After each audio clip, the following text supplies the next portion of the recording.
Alfa Romeo's 8C2900B is often hailed as one of the most beautiful pre-war sports cars. And that's saying something when your competition includes names like Bugatti and Delahi. Under the hood, you'll find a straight-eight engine built to dominate the racetrack.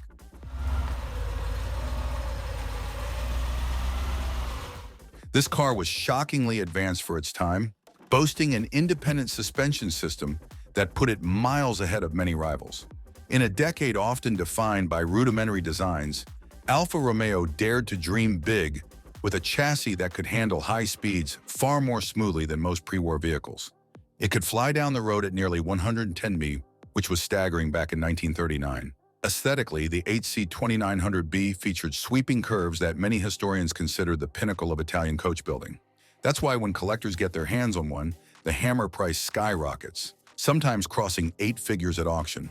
There's a bit of controversy surrounding the exact number of these beauties that remain. Some people claim as few as 30 units were ever produced in this body configuration, while others suspect a few more were made, possibly repurposed from racing chassis.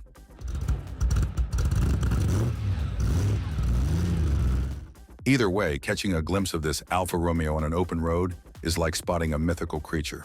As for drawbacks, well, good luck finding replacement parts if something goes wrong. The upside, if you're extremely wealthy, is that you'll likely be the only person in your zip code, if not your entire state, who owns one. Jokes aside, you'd better be prepared for the never-ending line of admirers wanting to take selfies with your rolling masterpiece. Now we head to Molsheim, France, where Eder Bugatti was crafting automotive works of art decades before the Veyron or Chiron ever existed. The Bugatti Type 55 from 1931 might not look as aggressively styled as modern hypercars, but it more than makes up for it in pure elegance. Powered by a supercharged straight-eight engine derived from Bugatti's Grand Prix efforts, it was built for enthusiastic driving.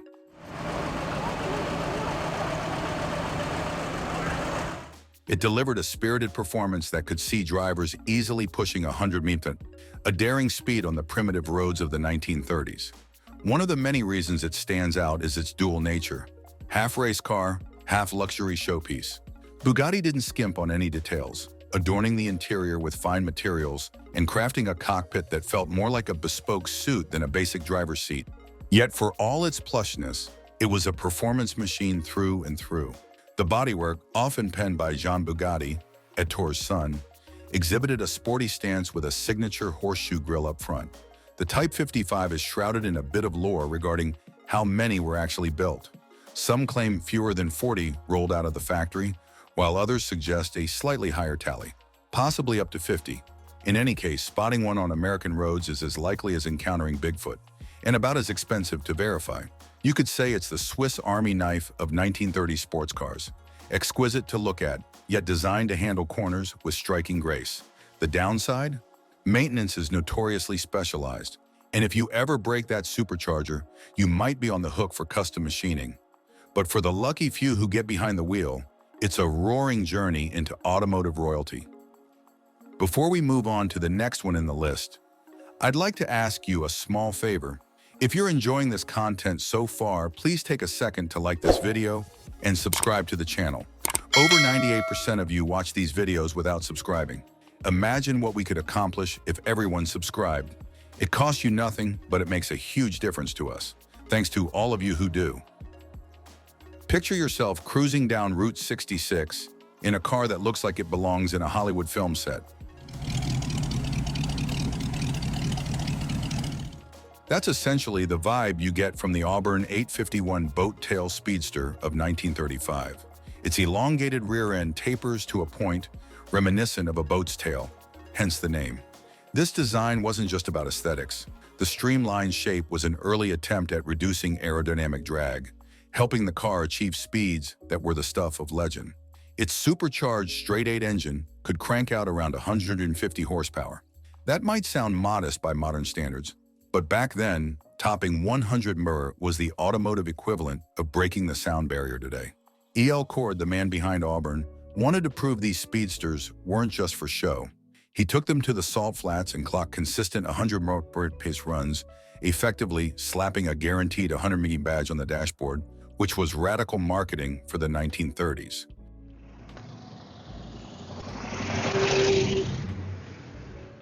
Despite its sensational looks, the Auburn 851 also carries a bit of controversy. Financial troubles plagued the Auburn Automobile Company, leading to a complicated dance of mergers and rebranding. Some people say the brand's focus on flashy design rather than stable finances accelerated Auburn's downfall. Nevertheless, the Speedster's flamboyance captures a daring, almost rebellious spirit of pre-war America, before the Great Depression fully sank its teeth into the economy. Performance-wise, the boat-tail's light chassis and robust power made it surprisingly agile. However, the boat-tail design drastically reduced trunk space, so don't expect to pack too many suitcases. The real benefit is turning every head on the street and enjoying that glorious supercharger whine when you punch the throttle. If French design is synonymous with style, then the 1937 Delahi 135 MS is the poster child. Renowned for its luxurious silhouettes, Delahi might not be as immediately recognizable as Bugatti, but connoisseurs know this marque was the real deal. The 135 MS was powered by a smooth inline-six engine that put out around 120 horsepower in its standard form, though factory-tuned variants could reach a bit higher. It was a staple in grand touring events and famously competed in races like the 24 Hours of Le Mans. On the design front, coach builders such as Figoni and Falaschi used the 135 MS chassis to create some of the most striking automotive bodies of the era. Those swooping fenders and artful grills made the car look like it was perpetually gliding, even when standing still. Even the interior was pure French haute couture, lavish upholstery, intricate gauges, and an overall sense of refined craftsmanship. There's a small but fervent group of collectors who believe Delahi represents the pinnacle of European design in the 1930s, giving even Bugatti a run for its money. A lesser-known fact is that Delahi was initially a commercial vehicle manufacturer. That background might explain why the 135 MS is surprisingly durable for something so elegant. The downside is that the maintenance costs can skyrocket. Parts aren't exactly gathering dust on shelves at your local auto store, but if you can afford it and you're drawn to that classic French flair, the Delahi 135 MS is like rolling art that merges sleek design with legitimate racing pedigree. In the world of American luxury, few names carry as much gravitas as Duesenberg. The Model J from 1931 epitomized the phrase, "It's a doozy," meaning it was a big deal in every sense. With a massive straight-eight engine that could produce up to 265 horsepower in its supercharged form, it was widely regarded as one of the fastest and most luxurious cars money could buy during the Depression era. In a time when people were struggling to make ends meet, the Model J was unapologetically extravagant.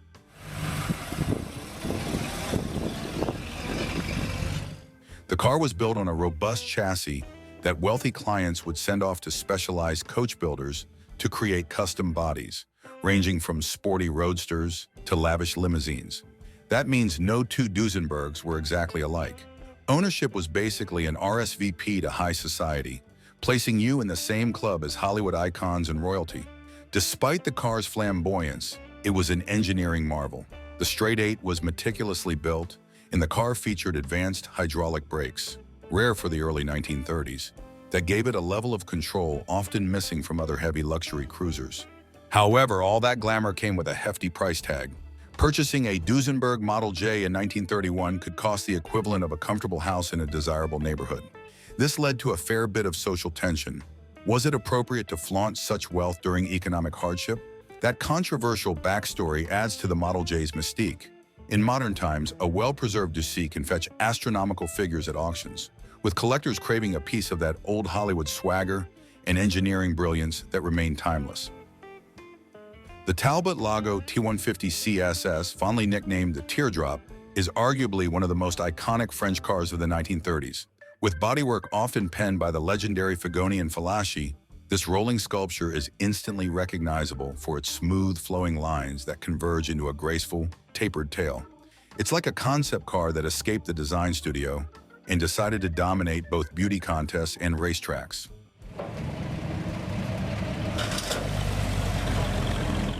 Underneath those curves lies a powerful inline-six engine that delivered about 140 horsepower, enough to push the Teardrop well above triple-digit speeds. This wasn't just a vehicle for show. Talbot Lago built the T150 CSS to compete in endurance races, including Le Mans, where agility and aerodynamics were critical. The streamlined shape helped it cut through the air more efficiently than many of its contemporaries, giving it a competitive edge. Adding to its allure is the rumor that fewer than 20 of the special Fagoni and Falashi so teardrop bodies were made, making each surviving example worth a fortune today. But controversy sometimes follows greatness, and the teardrop has a bit of that too. There are stories of replica bodies being built on leftover Talbot Lago chassis, causing confusion or even disputes over authenticity. Some purists get downright hot under the collar over these copies, while others argue that any homage to such a masterpiece is justified.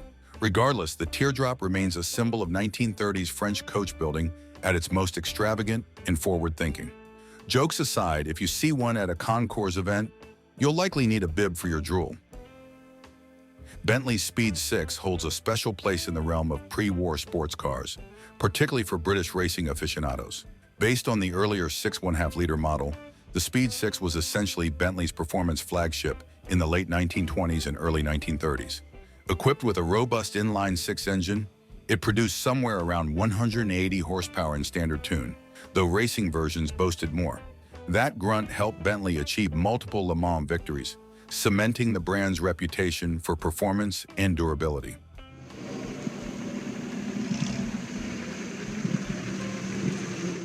One of the unique aspects of the Speed 6 was its emphasis on reliability. In an era when cars frequently broke down, Bentley's engineers focused on sturdiness, making it a formidable competitor in endurance races. The interior was all about British understatement, featuring fine leather and wood trim without going overboard on flashy details. Owning a Speed 6 back then was akin to joining a club of aristocrats and speed freaks who believed in the mantra, "There's no replacement for displacement."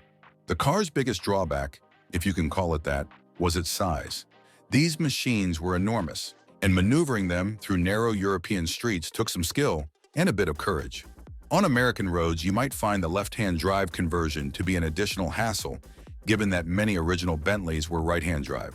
Also, gas mileage was, let's just say, comically poor, which wasn't a big concern for folks who could afford them in the first place. Despite these quirks, the Bentley Speed 6 still stands as an embodiment of British engineering might and a testament to old-school mechanical triumph. By 1938, Maserati was hungry to build a machine that could compete head-on with the big boys like Mercedes and Auto Union in the European Grand Prix scene.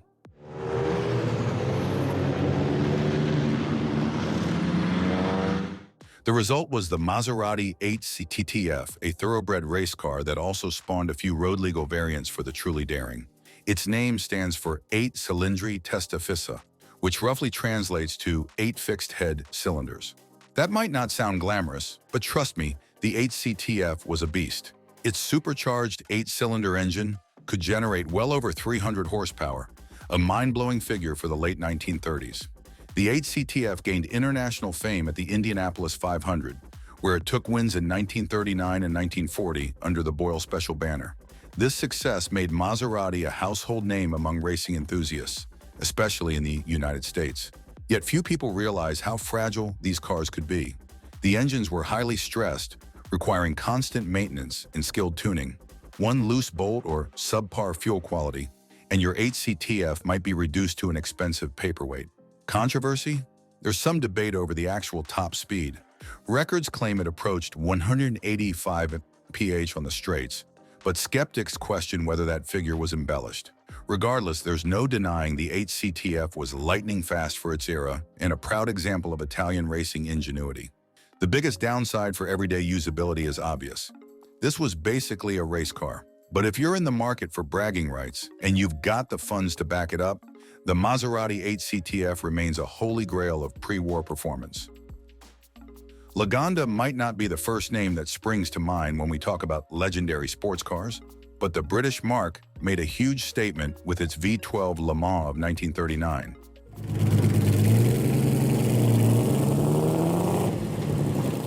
At its core was a meticulously engineered V12 engine producing around 180 horsepower, a remarkable figure for the time. This engine was so refined that some folks compared it to a piece of fine art hidden under the hood. Laganda entered the car in the 24 hours of Le Mans, where it proved competitive, though ultimately overshadowed by certain German and Italian rivals. One reason the V12 Le Mans is so rare is the outbreak of World War II, which disrupted production and halted motorsports across Europe. The few that exist today are revered for their silky smooth power delivery and advanced overhead cam design. Despite these high-tech goodies, the car carried a heavy frame, making it less nimble than some of its lightweight counterparts. It excelled more in grand touring than outright corner carving. A lesser-known fact is that W.O. Bentley himself, founder of Bentley Motors, was chief engineer at Laganda during this era, so you can see traces of his obsession with mechanical sophistication in the V12's blueprint. Even with its pedigree, the Laganda brand struggled financially. One might argue that if the war hadn't intervened, Laganda's name could have soared alongside Aston Martin or Rolls-Royce in global recognition. Today, the V12 Le Mans remains a hidden gem, a piece of British automotive history that dazzles anyone lucky enough to hear its refined V12 purr. No 1930s sports car lineup is complete without a nod to the Mercedes-Benz 540K. Introduced in 1936, this machine offered a supercharged straight-eight engine capable of around 180 horsepower.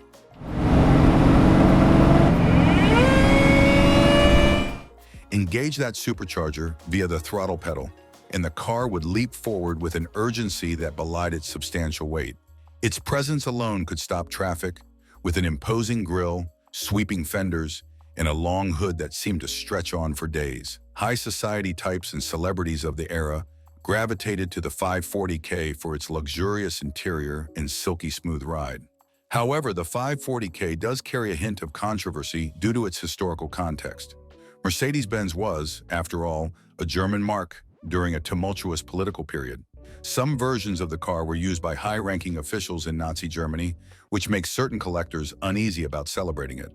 Yet from a purely automotive standpoint, it represented cutting-edge design and engineering prowess in the pre-war years. One intriguing detail is that the 540K was built on a robust chassis that allowed for various body styles, including sporty roadsters and more stately cabriolets. Buyers could even request custom coachwork from companies like Sindelfingen, leading to a wide array of bespoke configurations.